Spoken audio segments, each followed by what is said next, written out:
En 1810, el pueblo estaba indignado. Las condiciones para una guerra civil estaban dadas, debido a la desigualdad, la injusticia y el racismo que prevalecían en aquella época en la Nueva España. Nos encontramos en Guanajuato, el lugar donde todo sucedió. Sin embargo, el estado de Veracruz también tuvo un papel muy importante en la Guerra de Independencia gracias a las reformas borbónicas. Lo que hoy conocemos como reformas borbónicas constituyen un cambio en la política de la corona española hacia América, especialmente hacia la Nueva España. La provincia de Veracruz va a ser la más beneficiada de todas estas políticas porque gran parte de los proyectos se desarrollaron en su territorio. En primer lugar, tenía que ver con la defensa militar, con la remodelación del castillo de San Juan de Ulúa, de todas las fortalezas que se van a crear en todo el territorio, la creación del Camino Real de Veracruz a la Ciudad de México, que termina en 1806 apenas, el monopolio del tabaco que se establece en la región de Córdoba, Orizaba, Zongolica, el palo del tinte, la vainilla en Papantla. Es decir, va a haber una serie de cambios muy importantes que van a beneficiar a Veracruz. Veracruz tuvo un papel protagónico durante la Guerra de Independencia, que fue representado por los pueblos indios, los mestizos, los criollos, las castas y los negros. Se recorrería un largo camino para conseguir la tan anhelada independencia, pero en un principio esto solo era un deseo de ciertos grupos sociales. La verdad es que todas las ideas románticas de la independencia se estrellarían contra la cruda realidad, ya que los insurgentes carecían de experiencia y entrenamiento militar, lo que hizo que fueran perdiendo la guerra.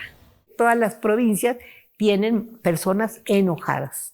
Una de ellas va a llegar aquí a finales de 1808 y se llama Ignacio Allende. Para principios de 1809 sabemos que ya había organizado una junta de sanmiguelenses. Va a tener más de 60 miembros. Y Allende y todos los de la Junta deciden mandar comisionados a Querétaro, a San Luis Potosí, a Zacatecas, a Veracruz, a Puebla, y están en contacto con la Ciudad de México. La que lleva los movimientos emancipadores o de independencia de la América Española es la invasión de Napoleón de la península ibérica. Primero con la excusa de ir a Portugal, y había firmado para eso el famoso Tratado de Fontainebleau con España. Pero claro, los españoles rápido se dan cuenta que lo que supuestamente era una vía de paso hacia Portugal era una invasión en toda regla. Y eso es lo que inicia los procesos emancipadores hispanoamericanos.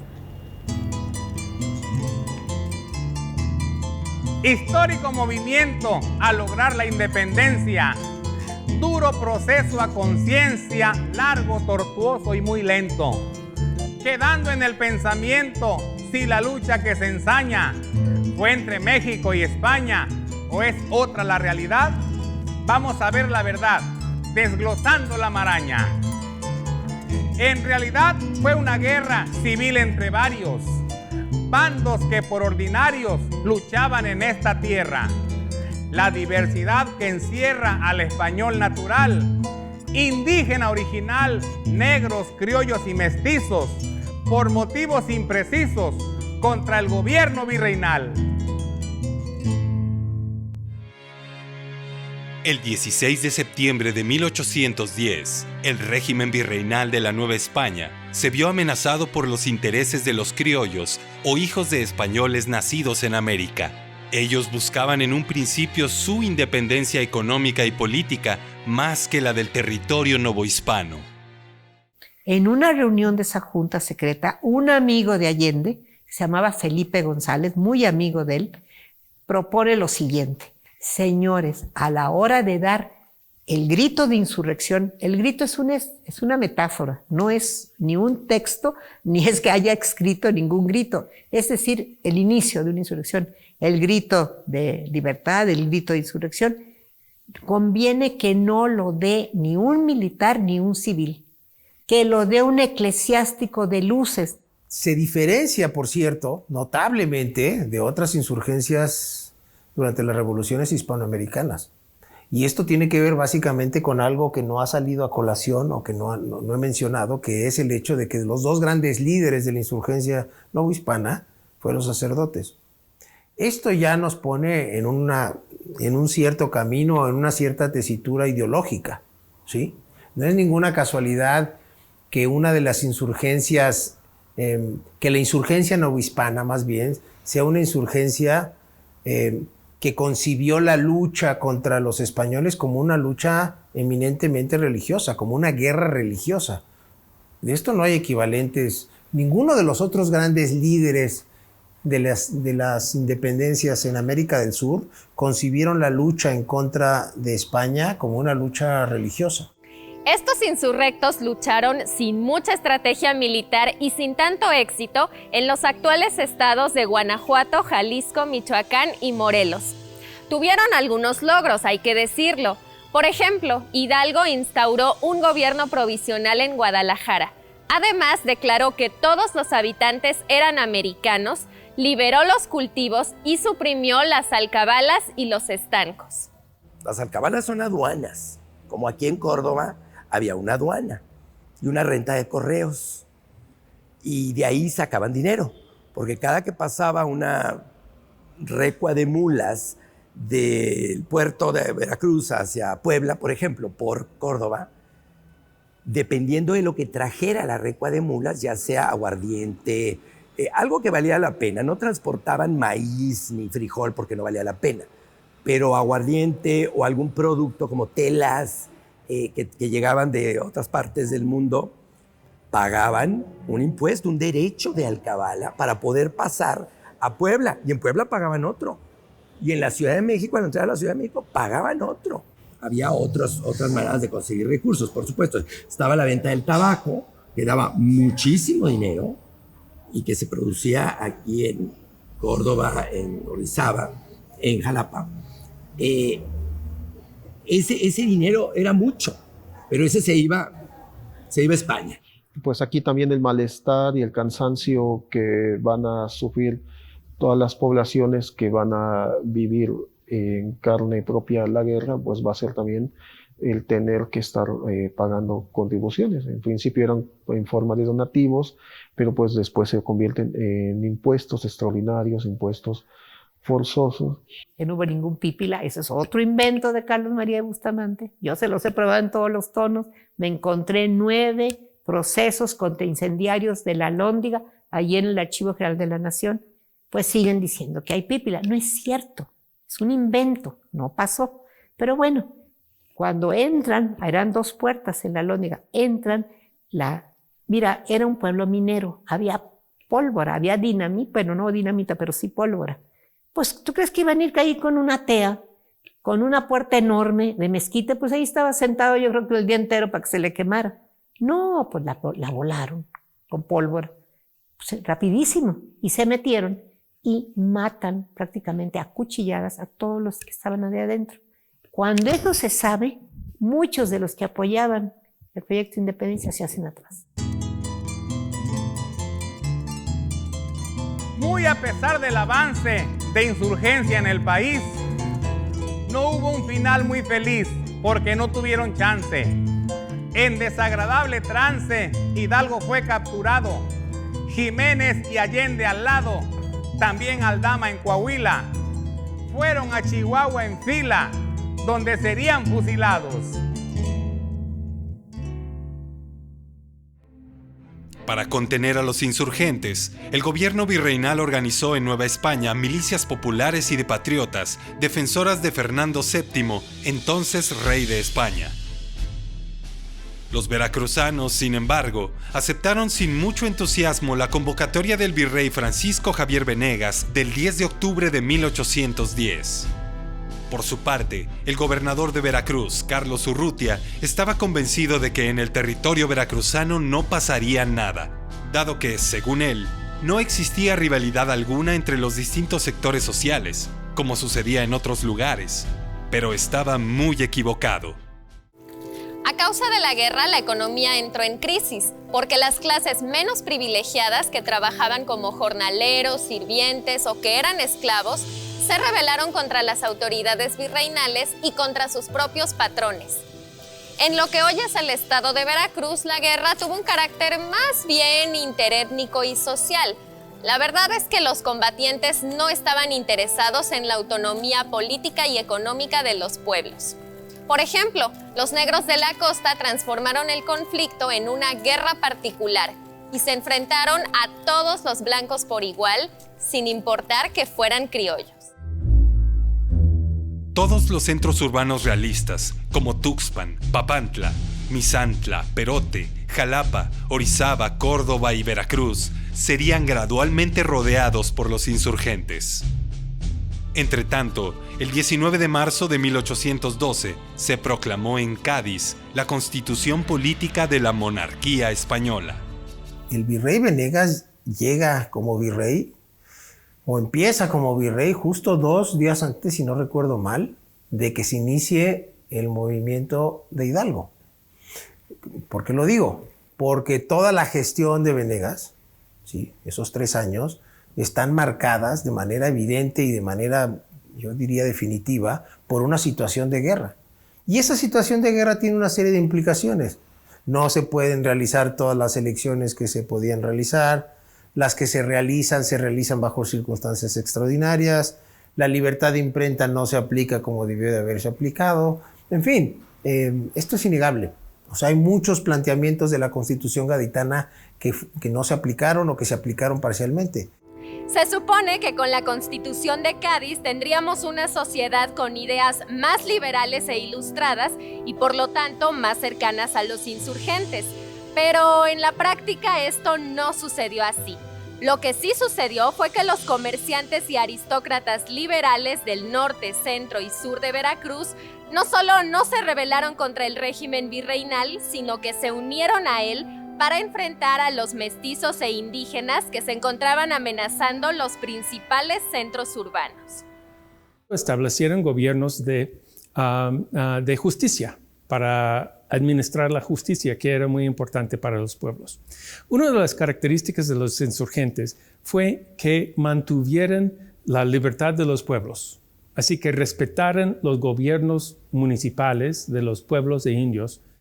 Para comprender las formas de organización político, militar y económicas, tanto del bando realista como del insurgente, debemos entender que se organizaron en el contexto de una guerra civil en la que no había un modelo a seguir en cuanto a sus formas de organización. Todo eso se tuvo que improvisar. Cuando los oficiales foráneos quisieron organizar un gobierno y la defensa de la región veracruzana, los comandantes pueblerinos se rebelaron para preservar su independencia militar. Por ejemplo, en el norte de Veracruz, los insurgentes locales mantenían su autonomía a toda costa. Sobre todo en el bando insurgente, lo que va a pasar es que no hay un solo líder importante que conduzca la guerra. Va a haber muchos jefes militares en cada una de las regiones del país y esto de alguna manera va a dificultar su forma de gobernar, porque todo el mundo va a querer ocupar cargos, bien fuera de intendente, de tesorero, de comandante y demás. En cambio, en el bando realista, ellos se guiaron por las órdenes del virrey, que tenía una idea de la conducción de la guerra mucho más precisa, y lo que hicieron fue fusionar el mando civil al militar con la idea de tener un mando único. Eso es lo que se hace en todas las guerras. Nicolás Bravo llega entre agosto y septiembre de 1812 a tierras veracruzanas. Al llegar ya existían grupos insurgentes. Toda la costa se había levantado durante 1811 y 12. Muchos de esos grupos insurgentes operaban de una manera autónoma. Cada pueblo tenía su grupo. Así que una de las cosas interesantes de la acción de Bravo es que logró establecer un liderazgo por encima de todos estos grupos individuales en el centro de lo que va a ser el estado de Veracruz. Nicolás Bravo fue el primer insurgente que en 1812 entendió la importancia estratégica de Veracruz. pues sabía que si controlaba las zonas costeras y el camino real, es decir, la ruta comercial de Veracruz a México, cortaría toda comunicación entre la corona española y la capital del virreinato. Sobre todo, garantizaría el abasto de víveres y armamento de sus tropas por medio de la imposición de contribuciones de guerra a los viajeros y de impuestos a todo comerciante que usara el camino real. Utilizó los recursos que él ganaba en las batallas por controlar el camino de Veracruz para establecer un caudal de recursos que podría utilizar para apoyar la insurgencia.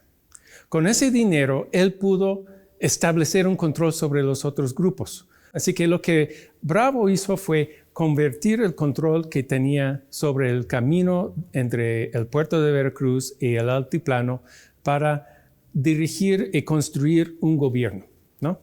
Primero militarmente, como ya dije, pero más que militarmente también los insurgentes empezaron a establecer un control político. El papel que mantenía el puerto de Veracruz durante los finales del siglo XVIII y los inicios del siglo XIX como el principal puerto comercial, el principal puerto donde entraban y salían ingresos monetarios de la Nueva España. Se sabe que hay dos caminos que comunican al altiplano con ese puerto. Uno de ellos pasaba por Jalapa, el otro por la zona de Córdoba-Orizaba, sino que también en el puerto se controlaba la navegación hacia otros puertos en las costas laterales, ¿no? Lo que es Tuxpan, lo que hoy en día es Cazones, lo que es Coatzacoalcos, los Tuxtlas, todo eso se mantenía arraigado bajo el control del puerto de Veracruz, ¿no? Entonces, esas condiciones también van imprimiendo ciertos factores a lo que es el conflicto que se va a dar por la guerra de independencia, ¿no? Puente del Rey fue muy importante porque es un punto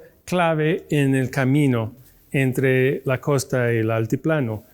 Es un punto donde, pues obviamente es un puente.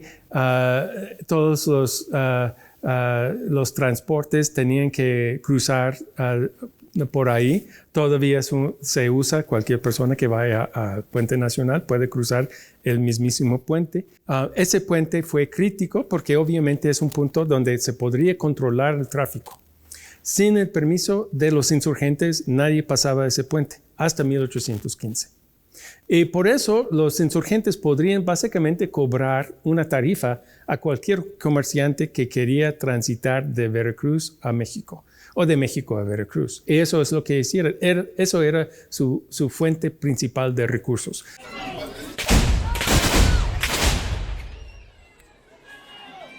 Un hecho importante de la Guerra de Independencia tuvo lugar en Coscomatepec, Veracruz.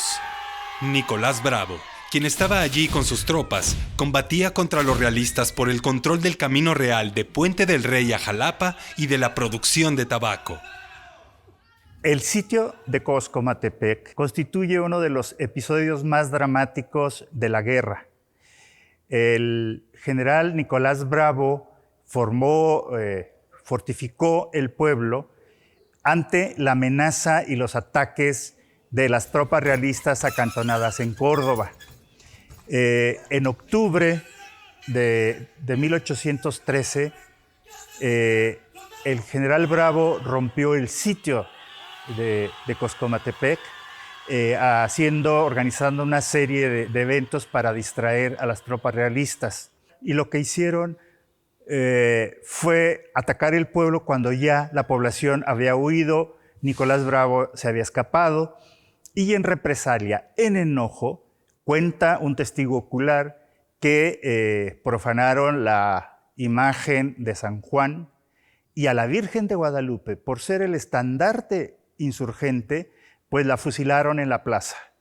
Ello dio pie a que los insurgentes de Zacatlán de las Manzanas fusilaran a la Virgen de los Remedios porque era la patrona de los realistas. Entonces aquí lo que estamos viendo es una guerra también simbólica, donde la que perdió pues fue la Virgen. Francisco Javier Venegas no pudo contener a la oposición dentro del marco constitucional. Por eso, suspendió las elecciones democráticas a los 3 meses. Debido a esto, fue sustituido en marzo de 1813 por Félix María Calleja. En este contexto, Morelos instaura el Congreso de Chilpancingo el 13 de septiembre de 1813 y declara la independencia de la América septentrional del trono español. Septiembre 14 fue en la primera sesión. Se leyó por convicción lo que les relataré.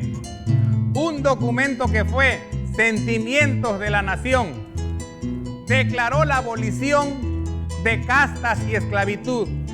Tortura, mala actitud, daba su eliminación. A nuestra hermosa nación le daba su independencia. La religión por conciencia, única por convicción. Igualdad de condición, la división de poderes. El cumplir con los deberes, soberanía popular. Un documento sin par, benéfico a muchos seres. Por su parte, en 1814, las tropas virreinales ponen en marcha una política de indulto para pacificar a los pueblos. Además, el virrey Félix María Calleja diseña también un plan para militarizar el camino de Perote a Veracruz. El objetivo era, por un lado, proteger el correo, el libre tránsito de los particulares y la conducción de víveres a la plaza de Veracruz, y, por otro, ahuyentar a los insurgentes que constantemente asaltaban los convoyes. Y mientras esto sucedía en la Nueva España, en diciembre de 1813, Napoleón reconoce a Fernando VII como rey de España y lo libera de su encierro en la ciudad de Valenciennes, Francia, donde se encontraba desde 1808. Cuando regresó al trono, Fernando VII dijo que él no iba a ser un monarca constitucional y restauró el absolutismo. Después, el 4 de mayo, firmó un decreto por el cual anulaba la labor legislativa de las Cortes de Cádiz. Esto les daría ventaja a los realistas sobre los insurgentes, pero estos se irían recuperando poco a poco.